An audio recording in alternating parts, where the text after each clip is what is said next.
2017 430i. So this is a small refrigerant system, 540 grams. Cannot start this vehicle.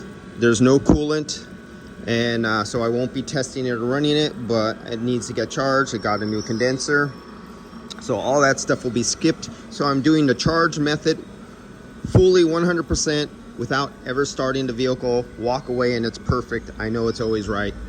So we got it down to 70 microns. So I already have it shut off. So you see that I have the low side fitting backed out. So it's no longer attached because I'm not going to be starting it, so I'm not taking no pressure test. So I no longer need the low side attached, but I'm not going to pull it off in case there's a weak spring in the valve core. You don't want it to suck in air. So that is backed off. The low side is closed. I know 30 grams of liquid refrigerant are inside this yellow hose right now for recharge.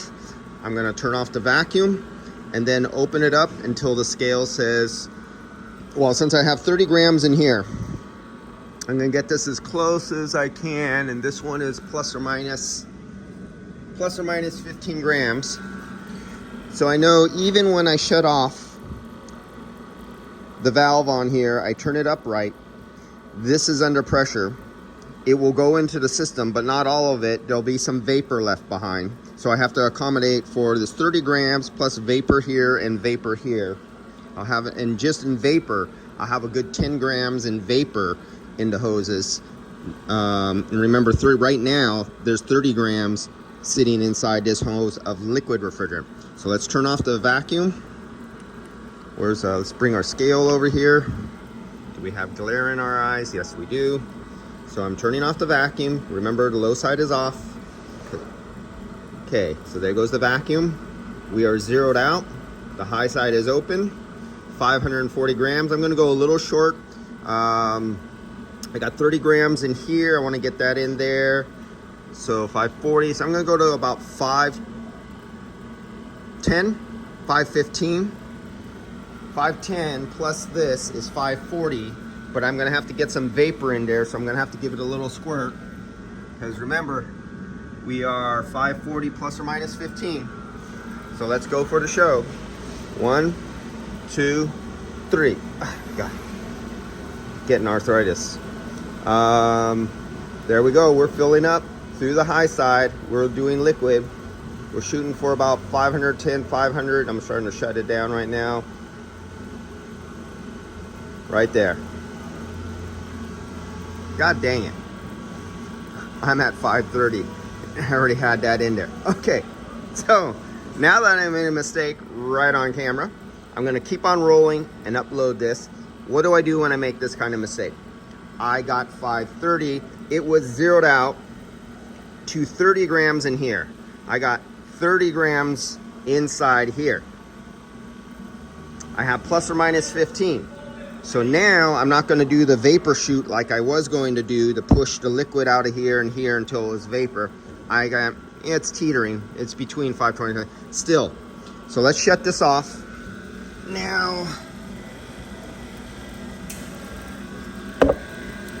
I screwed up, and now it's important when you screw up to show you what you're going to do in case you screw up. Well, I have my recovery unit, because my recovery unit's on the other car in here. I have 3 cars in here, so I'll just yank my recovery unit because I'm doing a YF recovery, and that'll get hooked. I'll just hook it up to one of my lines. So, okay, so I got 530, but part of the liquid is still inside here.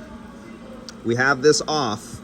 It's gone into the system, but there's still a little liquid, and we already know we're perfect as of from here to here, but we have some trapped here. So do you understand that it might be because as the pressure drops, as it goes into the system, there's still a little liquid in here. It's not filled like this one under pressure. This is under pressure with a full liquid column of 30 grams. This one is open to the system, and the car was actually sitting here overnight, and it's only like 48 degrees. This was inside my vehicle, so that's a lot warmer. So this warmer refrigerant and this warmer line and everything like that, naturally, most of it migrates into the system. You got to understand, the 3 gas laws. If you understand how refrigerant molecules travel and migrate when there's temperature variances and pressure variances, you'll understand how they migrate. So now I'm here. I have a little tiny bit that needs to get into this system. I know I have 30 grams here. I know I'm perfect up to here. So just a little squirt. Watch the pressure. Do you see the pressure? Is it glare? Can you see that? Let me get that. Can you see that? Watch what happens when I just crack this a little bit. That's all I did. Did you see that? It jumped up to 71 and then it came right back down. So what I did was I took a ever so small squirt of this, and this was already almost all vapor. And we were at that 520, and all I did was did a little push. Now this higher pressure flashes, because this is a lower pressure, it flashes into a gas. It doesn't get liquid all the way there. What little was here, it pushed along its way. So we're about right at that 540 plus or minus that 15. I've done this so many times and recovered them and remeasured them. I got it down. Don't try this your first few times. Use your, depends on your recovery. Some recovery machines and some guys are sloppy on their measurements. But if you recover enough vessels that you just recharged in different scenarios, you start learning what you can do and what you can't do. You take this, you get your gram scale, get even a more sensitive scale than this. When you want to measure something small, you don't want a scale this is up to 220 pounds, I think, or 250 pounds. This only weighs about 3 pounds.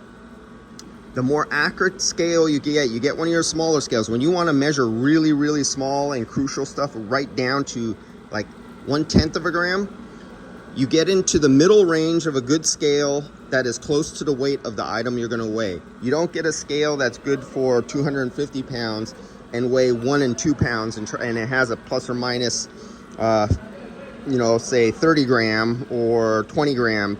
You want a scale that is within a less than a gram, half gram accuracy. And you start filling up your gauge hoses with refrigerant, liquid, and vapor, different amount of hoses. I mean, there's formula calculations that tell you inner diameter at a solid liquid refrigerant at what temperature or what pressure the weight is per foot. But if you don't have that, then you have to be the old school method guy and use a scale. But you need a very, very accurate scale, and you can literally measure grams and tenths of grams by filling up different lengths of hoses, and you learn this over a period of time. And then when you're all finished, you weighed your tank before you started.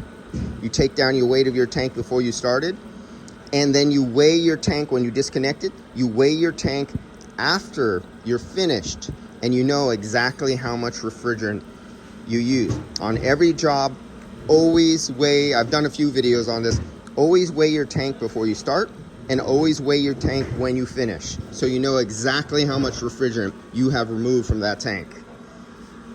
And that's all part of the EPA documentation anyway. So you have your whole logbook on how much refrigerant you've used throughout the year on every vehicle, and you have it in your books for your billing and everything like that. So you can track your refrigerant usage, how much you take in, how much you sell, how much you recycle. That's all part of business. Stop thinking just like a worker with a worker mentality. Think more like an owner. If you're just a worker, think like an owner. Every drop of refrigerant is money. It's either gained or lost. Do you like losing money? Think about it that way. All right, guys, I'll see you later. This is done. I can't do anything because they don't have the coolant for this, and or they don't have the right coolant for this one. They don't have enough coolant, and it's not done yet. See you guys.